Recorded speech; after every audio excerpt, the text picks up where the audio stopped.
Bonjour à tous et bienvenue sur Crypto Signal. Petite correction sur Bitcoin depuis hier avec un rejet sur la zone des 63,8. Aujourd'hui, on fait une analyse technique fondamentale et sentiment sur Bitcoin, Ethereum et le Total 3. Allez, intro.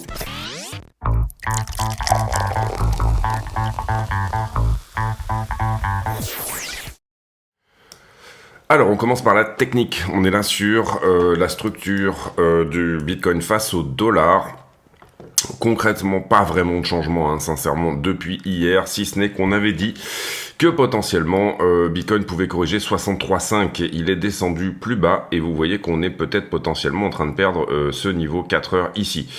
Pour le moment, il nous reste encore 2h30 pour faire un mouvement de recover, si jamais on doit le faire. Il faut bien comprendre que, d'une certaine manière, on va dire, on est actuellement ici sur une structure, une heure, on va dire, qui est à la correction. Ce qu'on veut, c'est tout simplement venir reprendre 65,243 pour inverser cette structure de correction. Je parle ici pour aller vers le haut et prendre, bien évidemment, continuer de prendre de la valeur sur nos longues. Pour le moment, vous le voyez, ce qui tient, c'est le niveau 4 heures qui est ici. Donc on vient de faire une fermeture sous ce niveau-là. Ce qu'on veut dorénavant, c'est que finalement le retest ici sur cette trend se passe bien et nous donne un pulse vers le haut. Pour le moment, ça n'est pas le cas, mais ce niveau 4 heures n'est pas encore totalement perdu à ce stade. On avait une petite 1 heure à l'accumulation qui elle-même a été perdue. Ça, c'était pendant la vidéo d'hier. Ce mouvement semblait plutôt correctif, mais on n'a pas validé ici réellement le fait de venir prendre le top et également inverser la structure. Donc, par rapport à la direction intraday qu'on avait hier, on n'était pas nécessairement dans le vrai ici. Cela dit, on est sur ces zones où on reteste la trend, donc est-ce que c'est ça qui peut nous donner éventuellement un mouvement vers le haut? Donc, aucun niveau à ce stade à invalider, si ce n'est ce 5 minutes qui est là, ainsi que ce 15 minutes qui est ici. 5 minutes qui est ici, 15 minutes qui est là, pardon, excusez-moi, le 15 minutes c'est derrière. C'est d'ailleurs peut-être même une résistance. Non, ça n'en est pas une, c'était un niveau. Donc du coup, à ce stade, ceci n'était pas une structure corrective, ou en tout cas elle n'était pas finie, on est dans quelque chose de plus grand. Quelle est la manière dont on descend? Pour le moment c'est pas très joli, au sens où on aimerait bien avoir quelque chose d'un petit peu rectiligne, une sorte de figure, tout simplement. À ce stade, pour le moment, 1, 2, 3, on aurait peut-être ici une 4 et une 5 pour éventuellement marquer la fin de cette correction, ou alors tout simplement effectivement quelque chose d'un petit peu larvé, mais on va dire que le fait de passer dessous ici, même si au retest de la trend, ça se passe pour l'instant pas trop mal, on n'a pas l'air de l'enfoncer du moins, ça n'est pas très joli à regarder, puisqu'on perd des niveaux sensibles, on va dire. On avait dit, nous, potentiellement tenir 63,5, quelque chose comme ça, et là, ça aurait été vraiment une jolie correction en flag, comme ceci, et pour le moment, on en passe en dessous, donc attention. Donc sur la structure 1 heure, c'est pas très joli. On va, je pense, garder cette trend pour voir si effectivement on rebondit dessous. Et à ce stade, bien évidemment, se dire que si ce 4 heures ici ne répond pas, c'est-à-dire que avant 14 heures, je crois, non, un peu moins que ça, pardon. On a ouvert cette bougie à 6h, ça fait 2h30, il nous reste 1h30 pour repasser au-delà des 63 000 et valider ceci comme une prise de liquidité. Une nouvelle mèche qui pourrait ressembler à celle-ci ou celle-là. Théoriquement, ces niveaux ont provoqué du rachat, en tout cas depuis qu'on les a repassés. On le voit également ici, on parle des 62,8. On est actuellement à 62. Est-ce que ça capitule? Est-ce que vraiment on s'installe sous le niveau et on fait des ouvertures, clôtures en 4 heures sous ce niveau-là qui est celui qui théoriquement doit répondre? Ou alors est-ce qu'on le va en dessous? Ce faisant, on fait, vous le voyez ici, une épaule, tête, épaule, qu'on est actuellement en train d'enfoncer, donc attention à ça. Pour moi, et la question ici, c'est est-ce qu'on est sur un SFP? SFP étant une swing failure pattern, c'est-à-dire j'ai une jolie pattern effectivement ici sur le niveau de retournement. Une SFP, ça serait simplement faire une mèche, ne pas valider cette structure et effectivement réintégrer le 4 heures pour venir casser cette trend-là. Sous-entendu, en fait, on a une forme d'élargissement là-dedans, la manière dont on descend. une, 2, 3, une 4 et une rotation partielle qui nous permet finalement d'invalider une 5 plus profonde ou alors si jamais effectivement on venait à s'installer, vous comprendrez bien que la target de cette épaule tête épaule pour le coup nous donnerait une rotation partielle qui serait éventuellement plus bas. Donc on va avoir la réponse là-dessus assez rapidement. Et la target de l'épaule tête-épaule, ici, nous emmènerait sur la zone des 58 800 $. Donc deux solutions à ce stade, soit on valide cette épaule tête-épaule, et on revient revisiter finalement le niveau, on revient passer sous la structure ici, et revisiter 58 600, pardon. Soit on arrive à valider le retest de cette trend, ce qui... Spoiler alerte, au niveau de la liquidité, serait quelque chose qui semblerait possible. Je pense que le critère d'aide à la décision ici, c'est vraiment ce 4 heures. Puisqu'il nous fournit à la fois le support avec sa temporalité, mais également la figure de retournement, ici, épaule tête épaule, qui aurait sa target dans ces zones-là. Donc deux solutions ici, donc on peut tout à fait jouer les deux sens, hein, avec un risk management bien sûr maîtrisé. Sous-entendu, je viens de passer sous la structure, la petite structure, là-dedans. Et je me reprends, c'était une prise de liquidité, on fait effectivement un SFP, une swing failure pattern, ou alors tout simplement, je valide l'aspect chartiste de cette structure de top, qui est une épaule tête épaule, et à ce moment-là, je joue l'idée d'aller à 58 872. On va aller voir quel scénario on va privilégier là-dedans en fin de vidéo, puisque avant ça, on va faire bien évidemment le fondamental et la technique. Mais avant ça, on va faire un tour sur Ethereum contre Bitcoin. Ethereum contre Bitcoin, bon, on s'y attendait un petit peu, qui nous marque une forme de rejet sur ce niveau-là. Pour le moment, on va dire que la trend la moins agressive, j'aurais tendance à dire, vous le voyez ici avec, on pousse, on fait une flat et on fait une vague suivante. La trend la moins agressive, elle se trouve quelque part par là. Ici, ok. Cette trend-là a accéléré ici. Ok. Est-ce qu'on va marquer une nouvelle accélération ou alors est-ce qu'on a besoin de retester éventuellement pour cette fameuse 4, la trend la moins agressive des deux? Je pense que sur Ether, on commence à avoir une forme de structure de retournement, on le voit en tout cas là-dessus, hein, le fait que la structure nous a donné un changement de caractère en fait. La question étant, est-ce qu'on fait une continuation, hein? Et la continuation, pour moi, elle se trouverait ici au 0,053, si jamais on maintient le momentum le plus agressif des deux. Donc, ce qu'on veut voir sur Bitcoin, sur Ethereum contre Bitcoin, c'est quelque chose comme ça, qui nous donne éventuellement une zigzag ou un flag avec un joli alignement en flag justement, ou une flat. On a déjà eu une flat ici, hein, sur la vague 2, si c'en est une. Donc du coup, on peut peut-être éventuellement se dire que la prochaine aura un caractère différent, hein, selon cette idée d'alternance des vagues. Pour le moment, on ne retrace même pas 38,2. Voilà, peut-être la zone des 0,5 ici qui pourrait être éventuellement intéressante, car à la fois sur trend et à la fois sur des niveaux de Fibonacci qui sont intéressants. Ether également, on le voit ici. Alors d'une certaine manière, un des problèmes sur Ether qu'on peut voir, c'est ici j'ai plutôt une impulsion, une correction, une impulsion. Ce qu'on veut, c'est que ça prenne un caractère impulsif, et pour le moment c'est plutôt larvé, plutôt mou quoi, si vous voulez.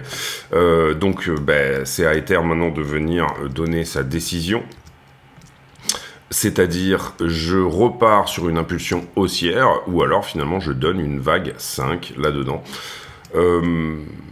Peut-être plutôt un rejet sur trend, s'il devait y avoir un rejet, c'est-à-dire autour des 3466. Ether est assez chargé en longue, pourtant, pour le moment, il ne perd rien, on va dire, de son momentum haussier. En tout cas, un Ether Bitcoin à la correction, mais qui avait marqué une telle impulsion que pour le moment, on va dire, on n'est pas sur des zones inquiétantes, et un Ether contre... le dollar, qui lui larve un petit peu dans sa montée, donc attention à ça. On vérifiera bien qu'il tient plus ou moins cette trend-là. Hein. Passer sous cette trend voudrait nous dire, bah, j'ai fait une nouvelle, enfin, je te donne un signal un petit peu early que j'ai fait une nouvelle correction et que je suis en train d'en perdre le momentum. Donc attention à ça, éventuellement. Cela dit, je reste assez haussier sur Ether. Surtout si on arrive en fait à reprendre, on avait eu un caractère assez impulsif là-dedans, dans cette première montée ici, on avait eu un caractère correctif là-dedans, maintenant depuis c'est un petit peu mou la montée, voilà, on voudrait vraiment qu'ils viennent casser cette distrib de manière à nous donner des jolis targets à la hausse.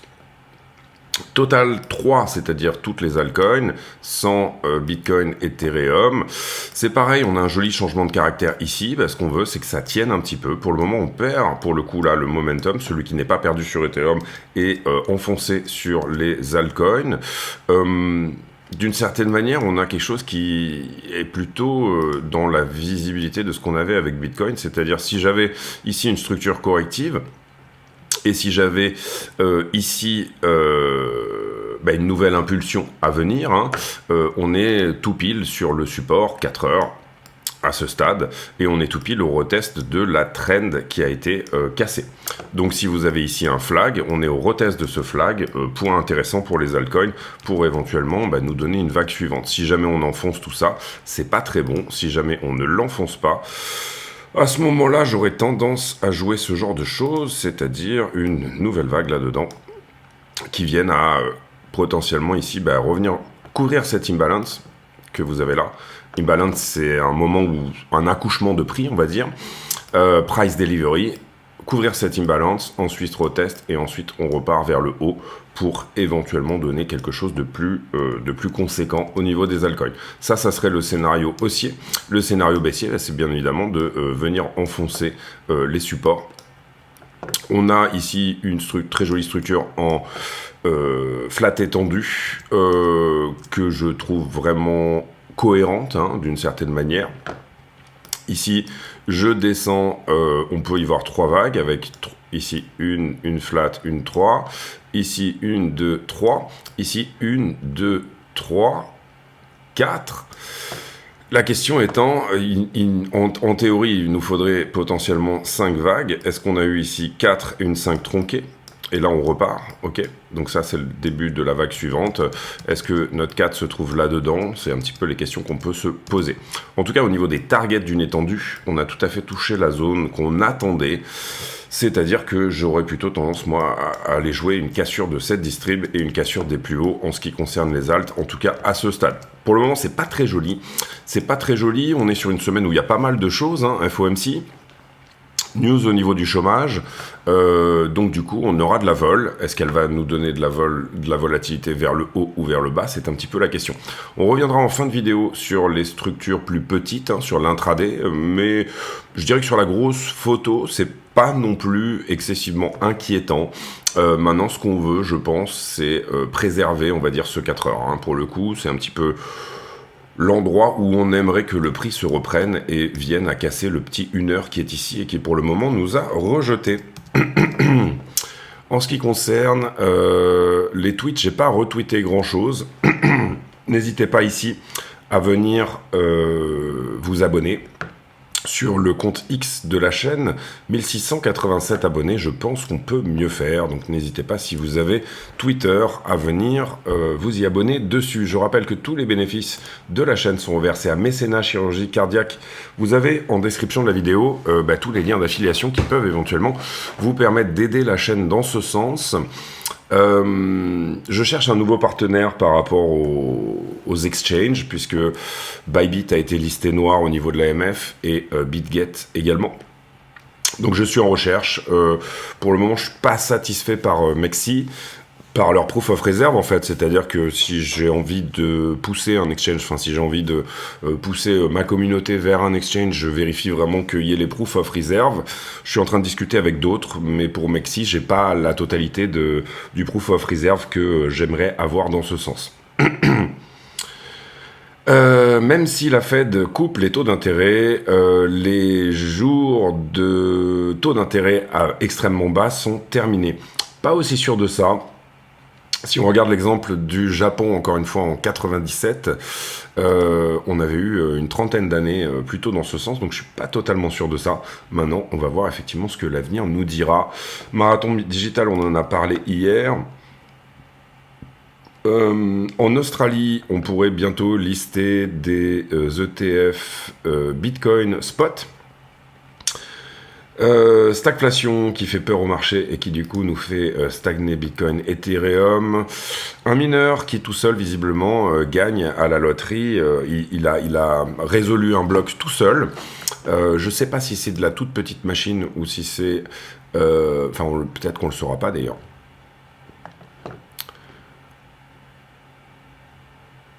Hashrate en 120 pétahash at the time.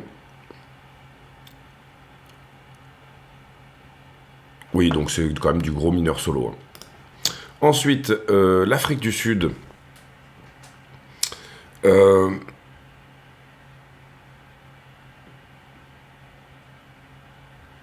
Apparemment un Ponzi ici en Afrique du Sud. Tesla avec le voyage en Chine de Elon Musk qui règle des problèmes par rapport au self-driving et à l'intelligence artificielle. Le yen qui a fait un plus bas à 160 contre le dollar, c'est la première fois depuis 1990.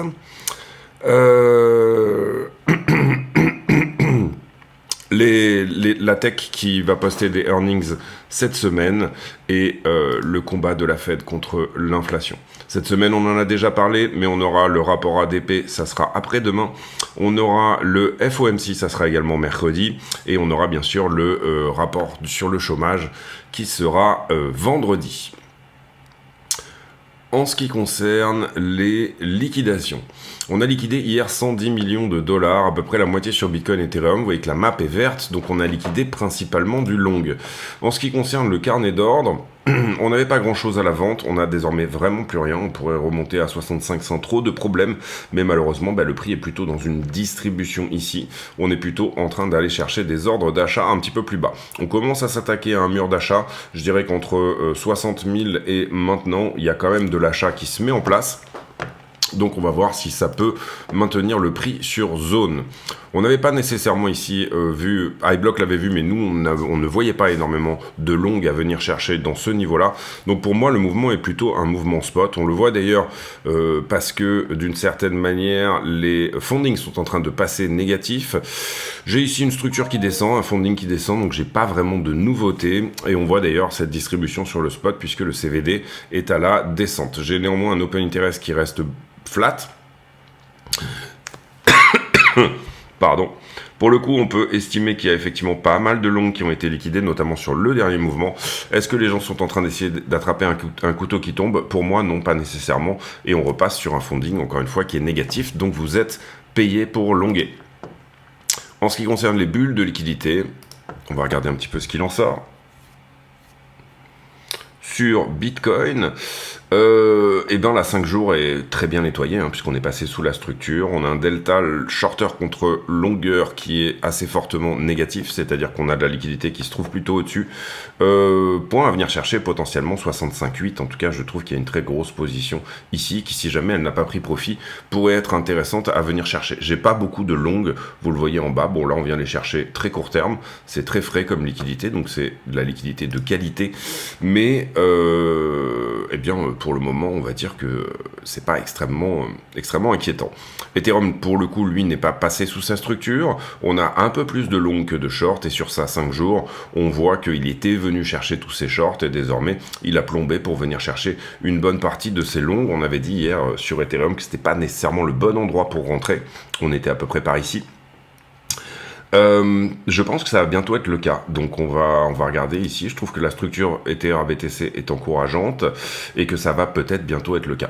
Quand on regarde la une semaine, Bitcoin vient faire un bisou à son point chaud sur la une semaine, et ici moi je n'ai que les L1, L2, L3. Si jamais ça vous intéresse d'avoir iBlock, passez par les liens de la chaîne, vous aurez moins 60% sur l'abonnement. Ici, du coup, on vient faire un bisou au point chaud. Pour le moment, il n'est pas totalement pris. On pourrait descendre un petit peu plus bas, 61,6 si jamais on devait nettoyer ça. Et on voit une accumulation de shorters. Alors, est-ce qu'ils ont suffisamment d'argent pour défendre? En tout cas, leur défense d'hier a été réussie. Et sur Ether, on voit qu'on est venu toucher le point chaud qui pour le coup lui était en haut et que là on vient chercher de la liquidité intermédiaire. On vient de toucher un point chaud de liquidité intermédiaire, on en a encore un petit peu en dessous. Si jamais Ethereum doit le faire, il ira à 3000 $. Cela dit, on a créé les conditions éventuellement d'une poche de liquidité un petit peu plus haut. Je sais pas où on est le funding sur Ether, mais on va regarder ça. On est sur un funding à peu près neutre, il n'est pas négatif comme ce qu'on peut avoir sur BTC. On revient sur la structure et on fait la conclusion de cette vidéo. Alors, en ce qui me concerne, je pense que là il est 9h, on a dit 6h, donc ça fait 10h. Dans 1 heure, il faudrait qu'on ait ici une belle impulsion pour revenir regagner ce niveau. Le critère d'aide à la décision graphique des 4 heures n'est pas nécessairement, comment dire, le critère ultime, c'est-à-dire qu'on peut clôturer une 4 heures et se remettre juste derrière, hein. Malheureusement on n'est pas à la minute ici. Mais voilà, pour moi c'est ce genre de critère que j'aime bien avoir pour m'aider à prendre une décision tout simplement.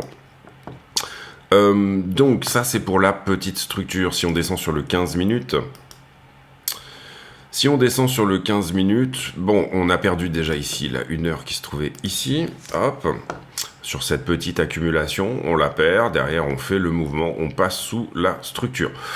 On est au retest ici de cette trend, si on enfonce très largement, bien sûr on pourra peut-être se dire que Bitcoin est en train d'aller chercher quelque chose dans cet imbalance là. Pour moi c'est pas nécessaire en termes de liquidité, donc c'est plutôt un mouvement qui viendrait du spot, mais c'est tout à fait possible bien évidemment que ça se construise comme ça. Maintenant, bon, je trouve des bons points d'entrée. Est-ce que nécessairement on a un niveau ici sur lequel s'accrocher sur la zone actuelle? Je parle d'un niveau dans de la plus petite time frame, quelque chose qui pourrait nous dire oui, j'accepte de dévier sous la 4 heures, mais finalement je viens chercher quelque chose sur une time frame plus petite. On a un petit 5 minutes ici, c'est pas violent, hein, on va le mettre comme ça. C'est pas violent. Est-ce qu'on l'a touché pour l'instant? On est au contact. Donc on va voir ici si à la fois la trend de distribution qui a été cassée, mais également le petit niveau 5, puisque en 5 minutes il s'est passé des choses sur cette petite zone. Si je regardais ici que cette structure, j'aurais probablement un petit peu de business. On a expliqué hier les conditions d'un retest, etc. Si je regarde juste ce qui s'est passé là-dedans, c'est pas énorme, mais j'ai un petit node de volume profile ici, là-dedans. Ça a été défendu une première fois. Oui, c'est quelque part par là, c'est bien. Mais la majeure partie du business, elle est quand même ici un petit peu plus haut. Toujours en termes de points de contrôle, j'aimerais bien regarder ce que nous dit un petit peu la structure actuelle. Je parle de la descente. Peut-être en 15, ce sera mieux. Donc où est-ce qu'on a le plus de business dans cette descente, ce qui pourrait marquer un point de refus, 64,3. Donc bon, globalement c'est le 1 heure qui est là. Si on arrive à s'affranchir de ce 1 heure là, pour moi ça reste extrêmement haussier pour éventuellement péter la distrib et monter plus haut. Là où vraiment on va dire ça peut dire sur la structure plus importante de faire attention sur ces zones là, c'est que finalement cette distrib là ici, 1, 2, 3, 4 et une 5, on joue du 50-50, c'est-à-dire que d'abord sur un élargissement, on a un élargissement sur 2 qui nous donne une rotation partielle, c'est-à-dire rotation avant de revenir sur le point bas. Il est tout à fait possible aussi que cette rotation partielle se repasse à nouveau autour des 60K. D'accord, comme ceci et comme cela. Pour le coup, l'élargissement est tellement élargi, on a tellement eu un mouvement de...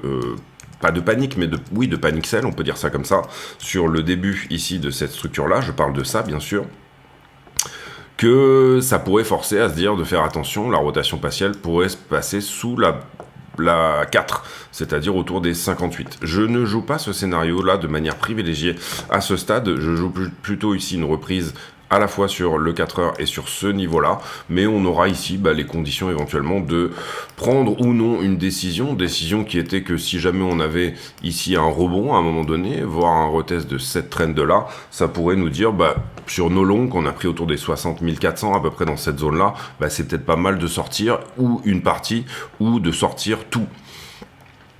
C'est-à-dire que si on enfonce là-dessous et que derrière on se reprend, peut-être éventuellement revenir rechercher quelques profits dans cette zone-là. Pourquoi pas? Maintenant, à ce stade-là, bon ben voilà, c'est une correction.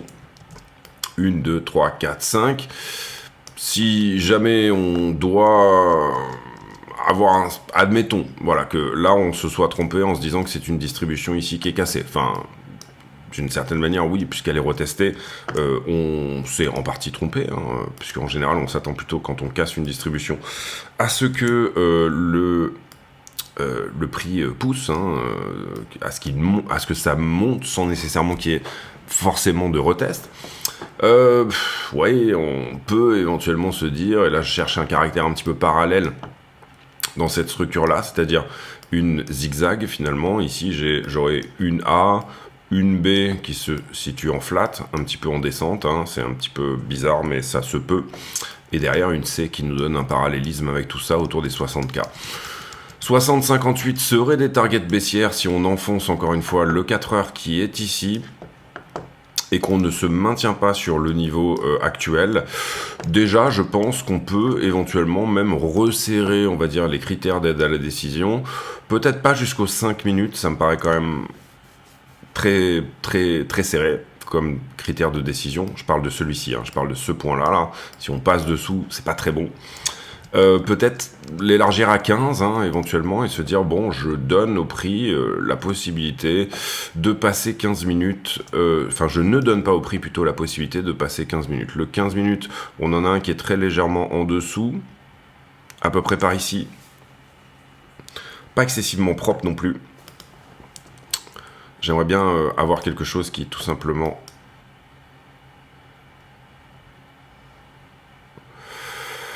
ouais, il y aurait un 1 heure légèrement au-dessus, ici à 62. On peut peut-être utiliser ça.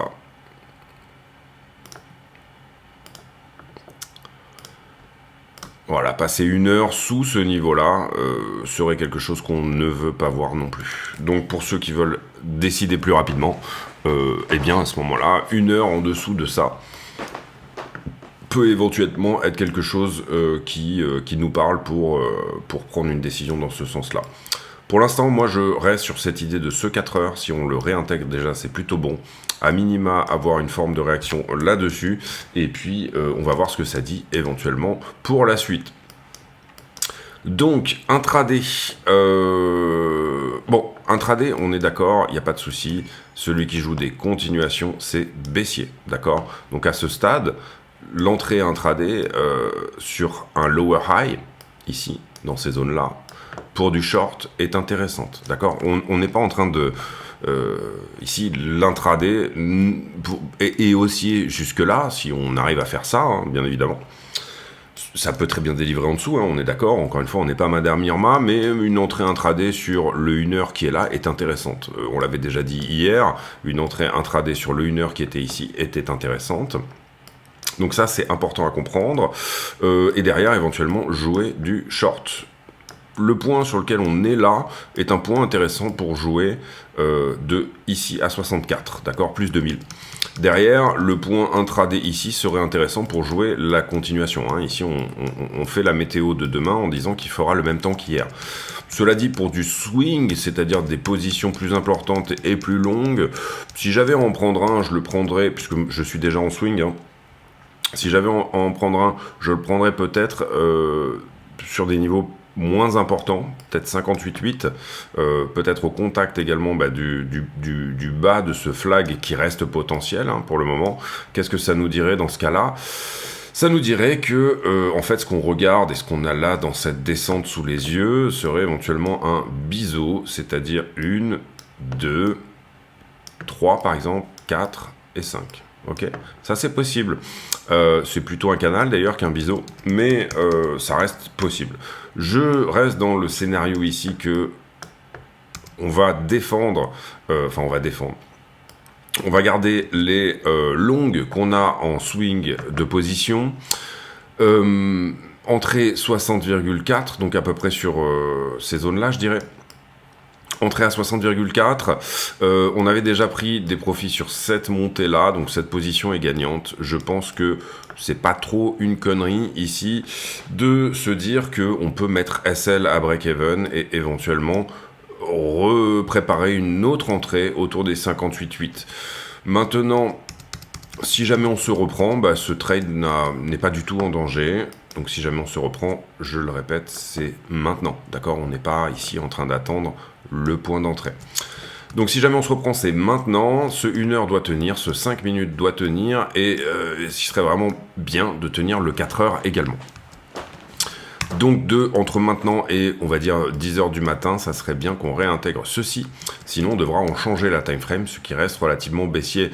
Qu'est-ce que ça veut dire relativement baissier? Ça veut dire que ce qui avait été défendu ici, qui avait été défendu également ici, est en train de capituler. On s'installe dessous, on n'est pas juste sur une prise de liquidité qui vient chercher sous la structure et on repart, c'est-à-dire que on a ici des gens qui avaient une liquidation à défendre, qui défendent effectivement cette liquidation corps et âme.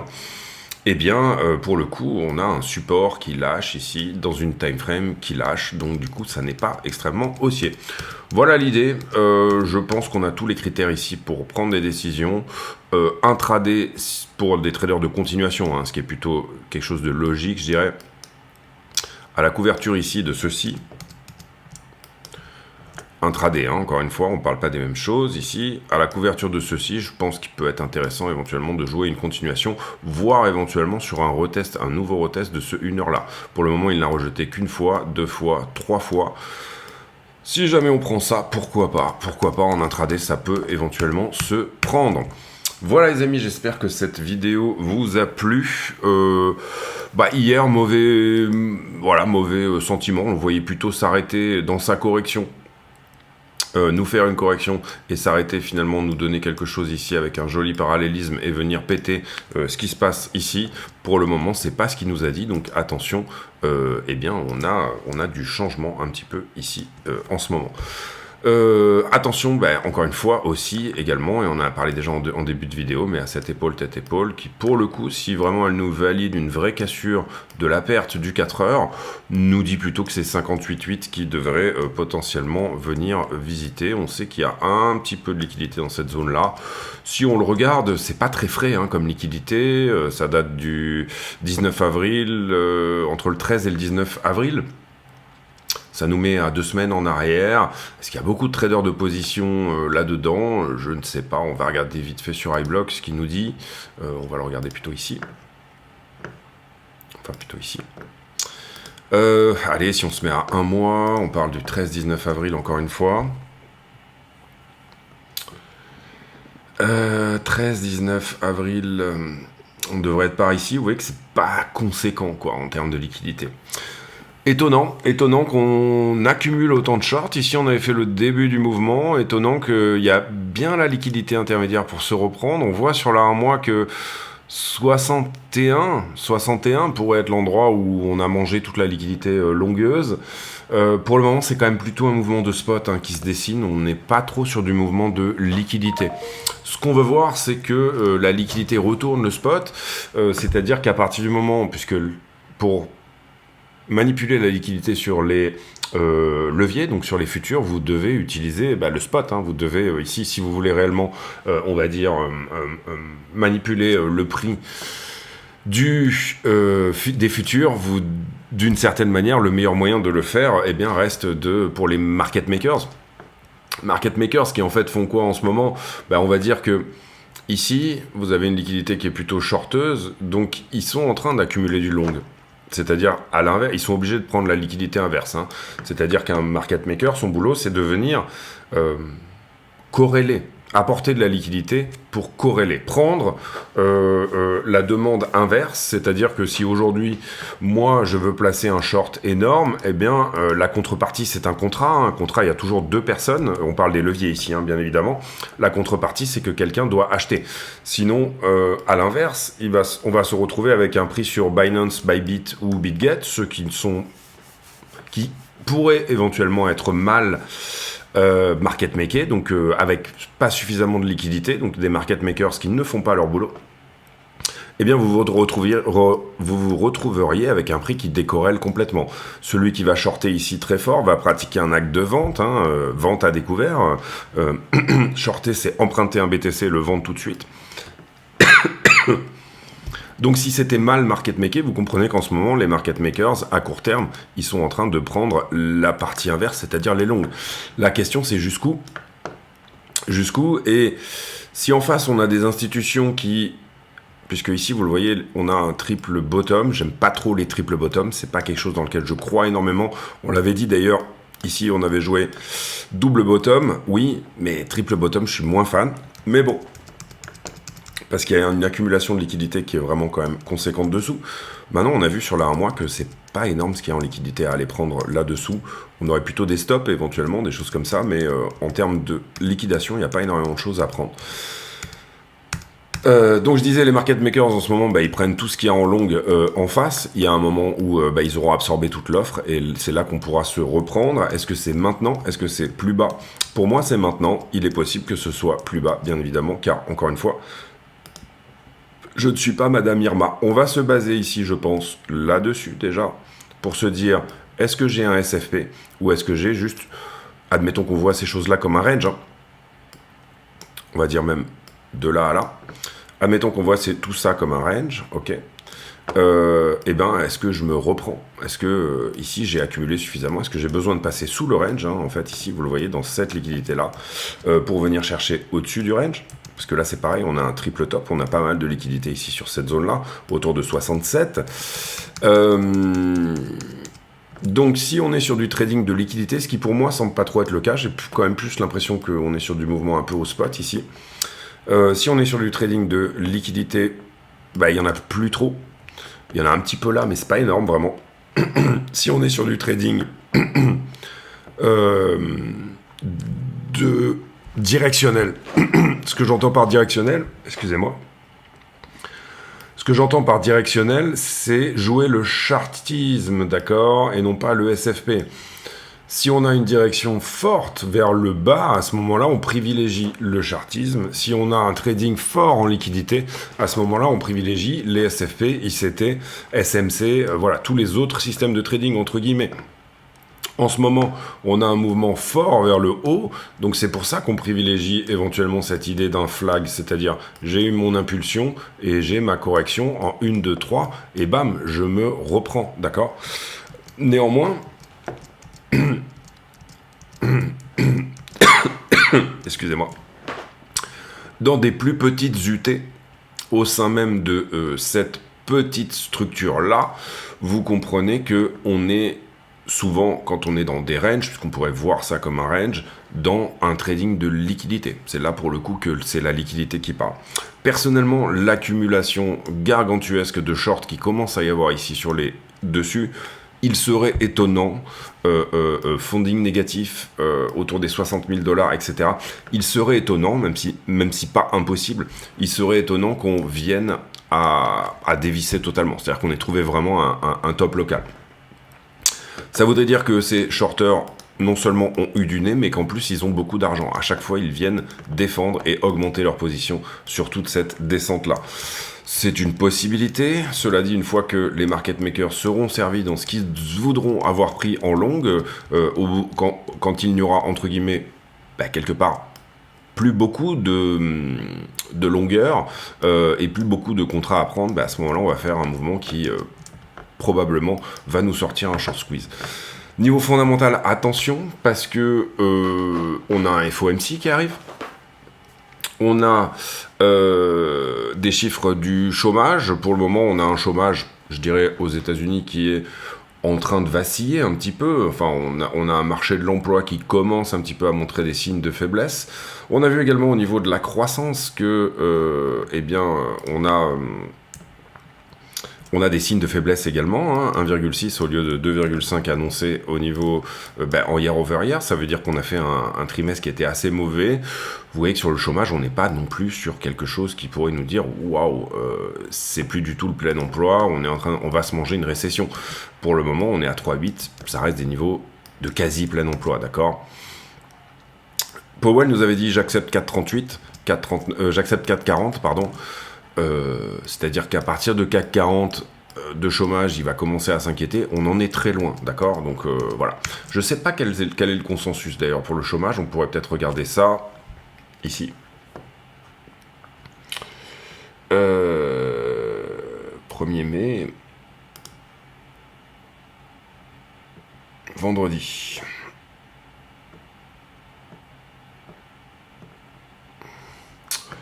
Le consensus serait de rester à 3,8, c'est-à-dire d'avoir un chômage qui trouve un plateau à 3,8.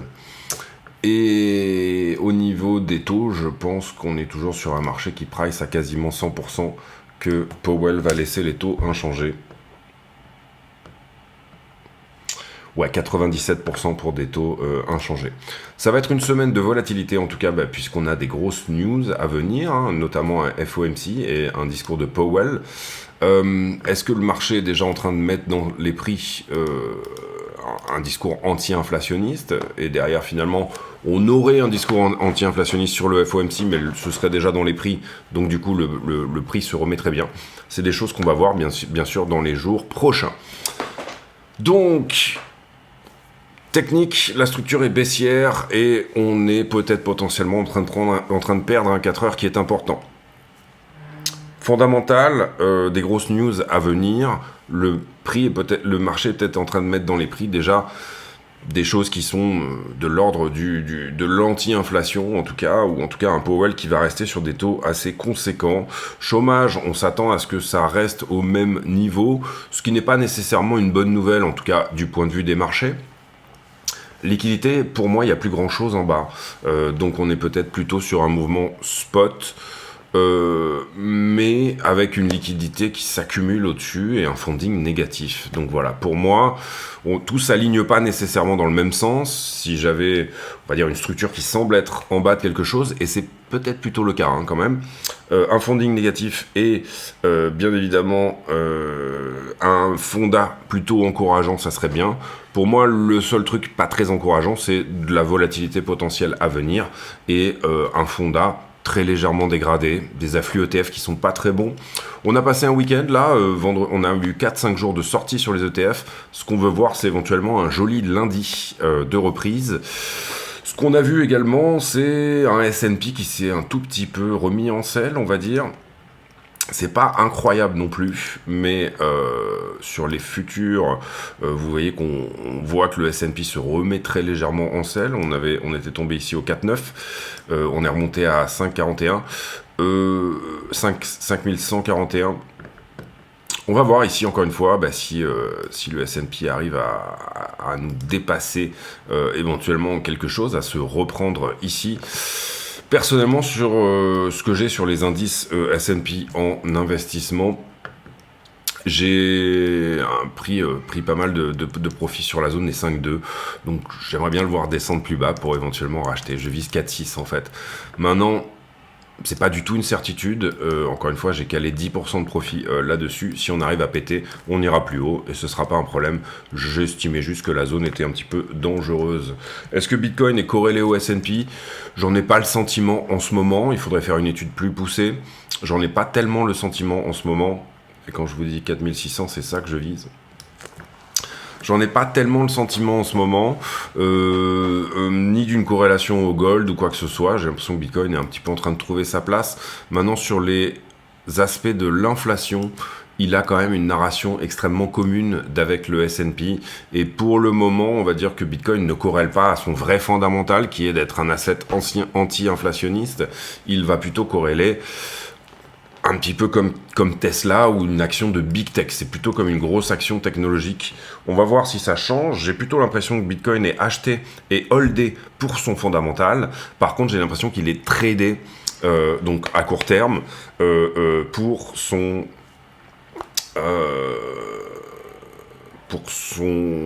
enfin comme une action tech, c'est-à-dire plutôt si jamais il y a des taux qui sont hauts, Bitcoin ne peut pas outre mesure monter. Donc on va voir de l'afflux ETF et on veut voir éventuellement un contexte économique qui se dégrade mais pas trop, hein, que Powell ait un peu moins les mains libres. Généralement en année de préélection, on peut estimer quand même qu'il y aura un pivot et que ça se fera bien avant novembre. Personnellement, désormais, je vise juin, c'est-à-dire le prochain, pour éventuellement que ça pivote. La question étant... c'est surtout les CPI ici qui vont jouer. On aura donc le prochain CPI, ça sera autour du 10 du mois prochain, dans une dizaine de jours, pour le mois d'avril. Et c'est surtout à ce niveau-là, là on est en fin de mois, donc je pense que demain on fera peut-être les rapports d'inflation. Mais en tout cas, bon, on voit ici que quarter 2, 3,5.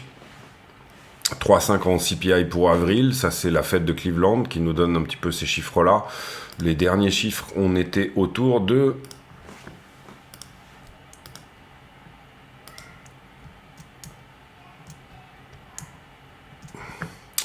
3,5, ça voudrait dire qu'on reste sur le plateau actuel, avec un core CPI qui reste autour des 4. C'est pas très bon. Puisque...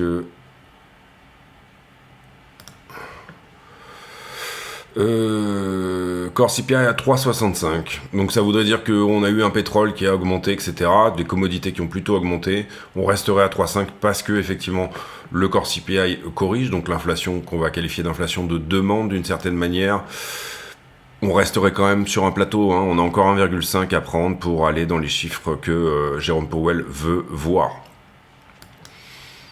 On va voir comment tout ça se met en place. Pour le moment, on est sur une inflation qui est dans un range entre finalement 3,1 et 3,7. Ce qu'on veut, c'est que ça casse par le bas et que d'une certaine manière, sans trop que l'économie se dégrade en raison des taux qui sont conséquents, voilà, nailer une sorte de soft landing, toucher les deux, et là, qu'on ait un joli pivot au niveau des taux.